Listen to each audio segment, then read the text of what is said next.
Thank you. Time now 6:19. And as we take a closer look at 1 year since the insurrection at the U.S. Capitol, we wanted to revisit a revealing poll released by our partners at UMass Amherst. Joining us to break down those results is political science professor Jesse Rhodes, who helped conduct that poll. Professor Rhodes, thank you so much for being with us at this early hour. We want to start with some of those results. The poll of 1,000 people nationwide found most people still blame former President Donald Trump for the violence that occurred inside the U.S. Capitol nearly 1 year ago. 14% of those surveyed blame Democrats for the violence, 11% blamed the U.S. Capitol Police, and 10% blame Antifa. So are you surprised by the breakdown here?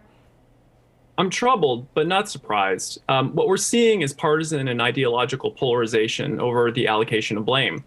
24% of Republicans blame the Capitol Police, but only 1% of Democrats do. Likewise, 30% of Republicans blame the Democratic Party, but only 4% of Democrats do.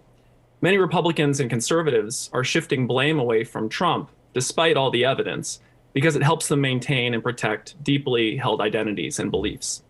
Well, here's another finding. When asked whether they believe that President Joe Biden's victory in the 2020 election was legitimate, 46% said it definitely was. That's down slightly from the same poll back in April. 12% said it was probably legitimate. 11% said it was probably not legitimate. And shockingly, 22% still believe President Biden's victory was definitely not legitimate. And 9% basically couldn't make up their mind. What does that say to you that this many people in the country still don't accept the election results? Well, it says that a substantial fraction of Americans, 71% of Republicans and 72% of Trump voters, have been influenced by a false narrative that was sold by former President Trump and his allies. There's no empirical evidence that the 2020 election was tarnished by voter fraud or manipulation. And President Trump's claims that it has been were rejected dozens of times by federal courts, including by some of President Trump's own appointees. But the former president and his political allies have circulated the false claim that the election was stolen in an apparent effort to hold on to political power. Well, he did set that idea up early. Were there any results from this poll that really surprised you?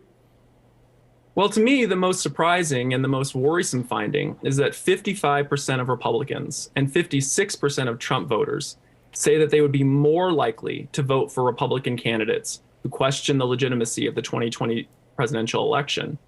It's disturbing that majorities of these groups would reward candidates who make false statements about the election. It really says a lot about the polarization of our country right now. UMass political science professor Jesse Rhodes, thanks so much for joining us this morning. Thank you so much for having me.